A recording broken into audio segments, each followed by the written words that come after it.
Olivier, je pense que tu confirmeras que l'Amazon reste le plus grand client de la Poste. Est-ce que tu considères aussi qu'il faut résister avec un moratoire ou tu prônes pour un autre argument? On t'écoute, Olivier, et merci d'être là. Bonjour Faurou, bonjour Guillaume, bonjour à tous. Moi, je voudrais d'abord rappeler quand même quelques données chiffrées qui sont importantes pour comprendre le mouvement dans lequel nous sommes. Parce que aujourd'hui, le e-commerce, ça représente un peu plus de 2000 milliards de dollars en 2019 à travers le monde, et c'est une croissance de 11%. Et en Europe, qui est la troisième zone qui se développe le plus dans le monde, ça représente aujourd'hui 636 milliards d'euros, avec une hausse de 14% des ventes en ligne. Donc c'est un mouvement de fond qui est engagé dans le monde entier, avec des géants dont je reparlerai, dont Amazon fait partie, mais il n'y a pas que Amazon qui se développe avec une croissance exponentielle dans le monde. Nous aurons très bientôt les Chinois qui vont arriver, qui aujourd'hui restent encore en Asie avec AliExpress, mais ils sont d'ores et déjà à nos portes, puisqu'ils sont en train de développer des entrepôts comme Amazon dans un certain nombre de pays européens, dont la France. Et c'est vrai que après la grande distribution des années 60 et la disparition des VPC, des ventes par correspondance dans les années 2000, avec l'apparition d'Internet, le développement du commerce en ligne a connu une croissance exponentielle, et cette croissance va se poursuivre, puisqu'il y a aujourd'hui 61% de la population qui utilise Internet. Et parmi les zones géographiques les plus connectées au monde, l'Europe arrive en première position, il faut le savoir, avec un taux de pénétration d'Internet de 85%, donc juste devant les États-Unis ou la région d'Asie-Océanie. Donc, cet engouement pour le commerce en ligne, il s'explique en partie par la multiplication des marketplaces qui deviennent un canal incontournable pour les acheteurs en ligne, à l'image d'Amazon, d'eBay ou encore d'AliExpress. Si Amazon a le plus de succès en Europe de l'Ouest et du Sud, il faut savoir aussi que eBay compte de nombreux utilisateurs en Europe du Nord et en Grèce. Enfin, en ce qui concerne AliExpress, la place de marché chinoise, elle séduit davantage les internautes de l'Europe de l'Est, et en particulier la Russie. Donc cette évolution technologique, elle va encore s'accélérer au cours des 10 prochaines années, sans compter évidemment l'effet cette année de la crise sanitaire, qui modifie plus encore les modes de consommation et les pratiques commerciales. Tout ça va bousculer les grandes enseignes spécialisées. Des plans sociaux, d'ailleurs, sont déjà annoncés chez certaines d'entre elles. Ça va bousculer aussi la grande distribution.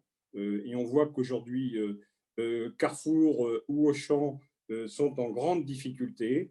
Et ça va aussi bousculer, évidemment, les petits commerces qui, heureusement, viennent d'ouvrir aujourd'hui, après une période de fermeture administrative d'un mois et un apprentissage difficile de la vente en ligne pour un certain nombre d'entre eux. Donc tout ça montre bien qu'il y a un mouvement de fond, et que cette tendance devrait s'amplifier plus encore. Aujourd'hui, l'e-commerce, ça représente quand même 180 000 emplois directs, ce qui est considérable. Et c'est aujourd'hui en France plus de 110 milliards d'euros, avec évidemment une croissance qui a quasiment été multipliée par 2 en 5 ans. Donc, c'est un rythme de croissance qui est quand même particulièrement élevé.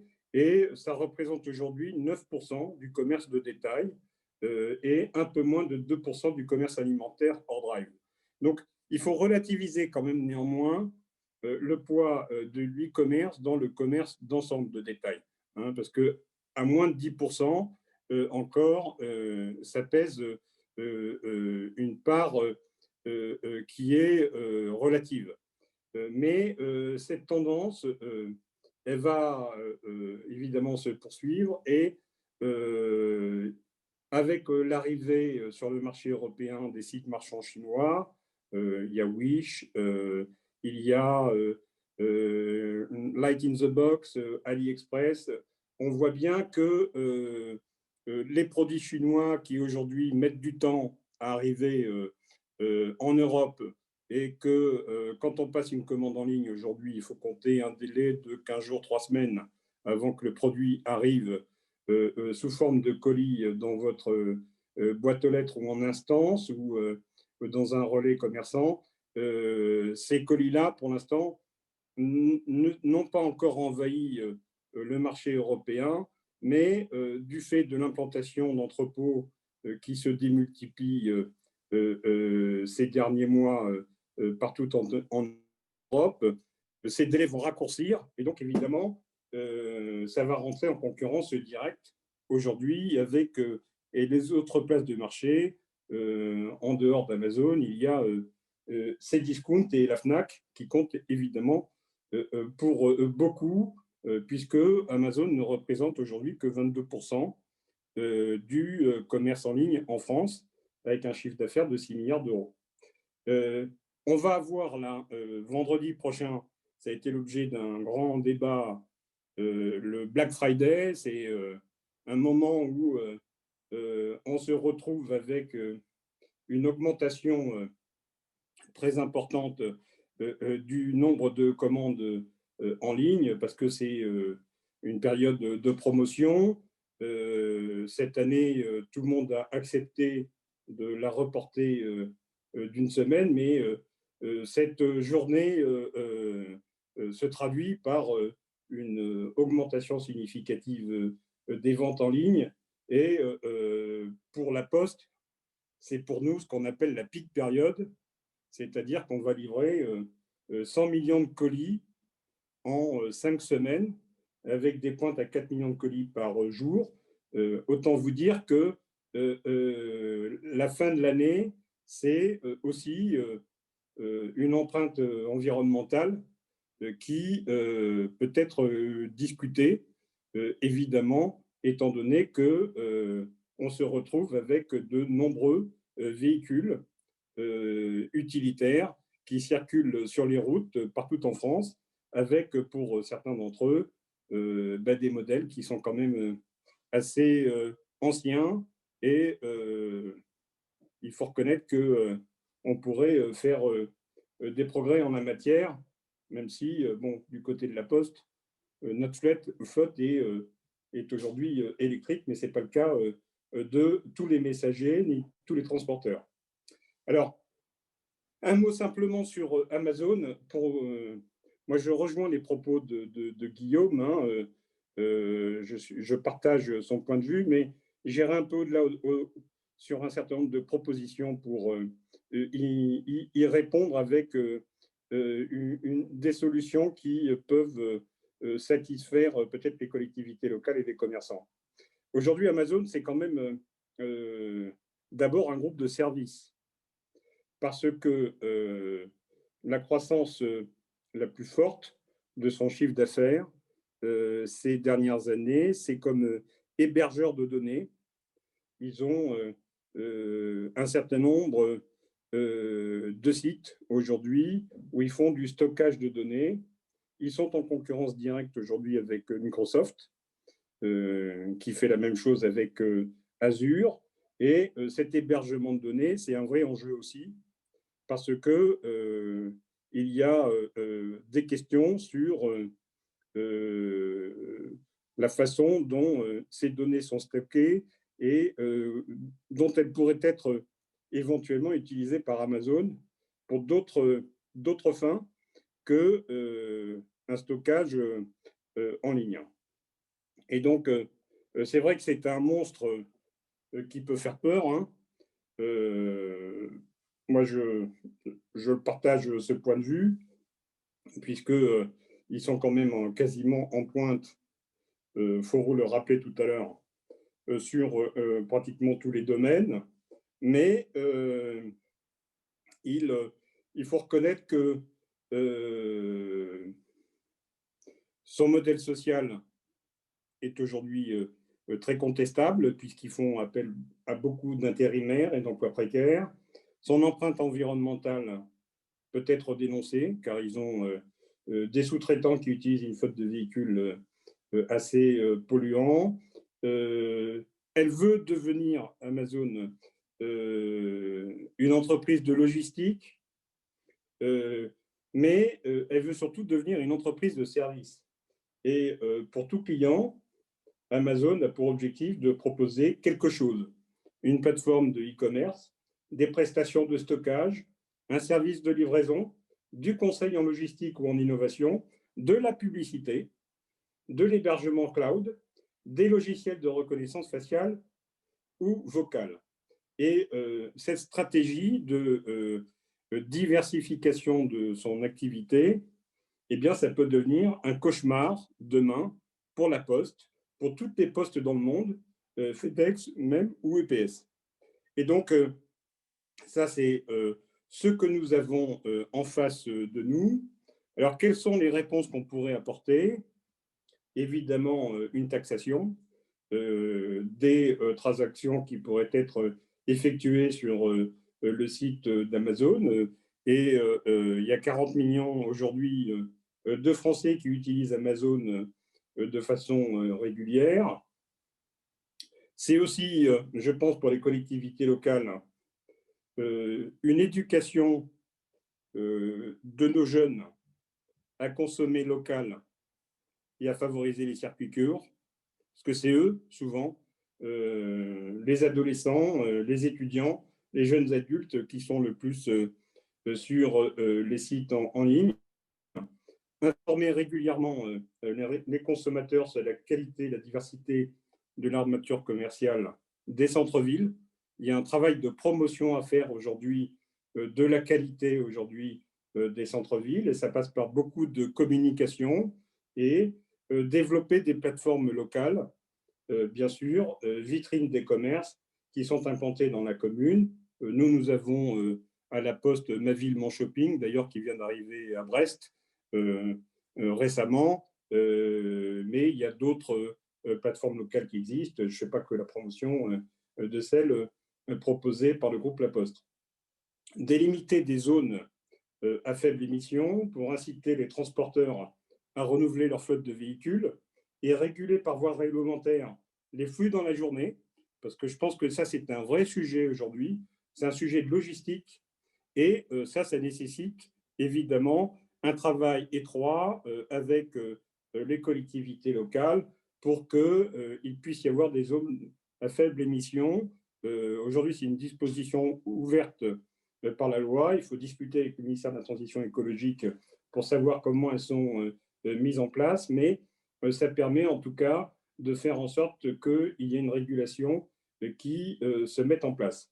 C'est faciliter aussi la création d'hôtels logistiques par une réglementation de l'urbanisme adaptée et des coûts fonciers qui soient acceptables, parce que pour monter un entrepôt logistique en ville, il faut être capable d'avoir un coût du foncier qui permette de le réaliser et ensuite de faire ce qu'on appelle, nous, du time sharing, c'est-à-dire de faire arriver plusieurs messagers sur le même site avec un éclatement ensuite et le dépotage des produits qui arrivent sur le site. C'est encourager les autorités organisatrices, ce qui n'est pas le cas aujourd'hui, à exercer leurs compétences dans le transport des marchandises. C'est aujourd'hui dans la loi sur les mobilités. Les autorités organisatrices de transport ont la compétence du transport des marchandises. Aujourd'hui, aucune ne se sont saisies réellement du sujet pour savoir de quelle façon elles pourraient mettre en place un dispositif régulant cette activité. Et puis, pour les collectivités locales, et ça, je vais un peu insister là-dessus, c'est se doter d'une SEM immobilière de gestion locative des commerces. Ça existe déjà dans un certain nombre de communes. On a, par exemple, la CEMA-Est sur la ville de Paris qui fait ça depuis de nombreuses années. Et ça permet, en tout cas, d'avoir une maîtrise du parc immobilier, de la gestion locative des commerces. C'est enfin recruter un manager de centre-ville pour accompagner les commerçants. Ça, c'est très important parce que ça permet aux commerçants d'avoir quelqu'un qui les accompagne et qui leur donne un certain nombre de conseils. Et puis, qui peut aussi définir avec l'équipe municipale une stratégie de développement du commerce. Et pour les commerçants, je terminerai par là, c'est inciter les commerçants à suivre une formation à la digitalisation de leur commerce, sur la gestion des stocks, l'approvisionnement, la livraison, la façon dont on met en place en ligne ces produits. C'est aussi accepter de vendre sur une marketplace, c'est lancer, développer son propre site internet si c'est possible, organiser le click and collect ou la livraison. On a vu le click and collect beaucoup se développer pendant la période du confinement et c'est une bonne chose. C'est se faire accompagner par des professionnels. Aujourd'hui, il y a les chambres de commerce qui sont enfin en train de se mobiliser là-dessus pour accompagner les commerçants. Et puis, c'est proposer, parce que ça, c'est aussi très important, des instruments de paiement sur Internet, parce que sans moyens de paiement digitalisés, évidemment, c'est beaucoup plus difficile. Donc, vous voyez, il y a toute une batterie de solutions qui pourraient être apportées, qui permettraient de contrer Amazon, y compris sur son propre terrain. Et c'est de faire en sorte aussi que pour les commerçants qui sont face à cette concurrence, ils puissent s'armer un peu mieux pour faire en sorte qu'ils puissent se développer dans leurs activités et utiliser le cross-canal, qui est un moyen comme ça eh bien, d'avoir une digitalisation de son commerce dans les meilleures conditions possibles. Voilà ce que je pouvais vous dire pour ma part. Merci beaucoup, Olivier. Tu l'as dit aussi que e-commerce est un mouvement inévitable et en croissance et que Amazon est déjà dans une étape d'après dans la diversification de ses services. Dans les solutions, tu étais un peu plus nuancé que Guillaume parce que Guillaume était plutôt pour un moratoire, une réflexion au niveau national, mais toi, tu as été sur des solutions beaucoup plus concrètes au niveau local, sans pour autant aller sur un moratoire d'installation d'Amazon, en tout cas un moratoire même provisoirement.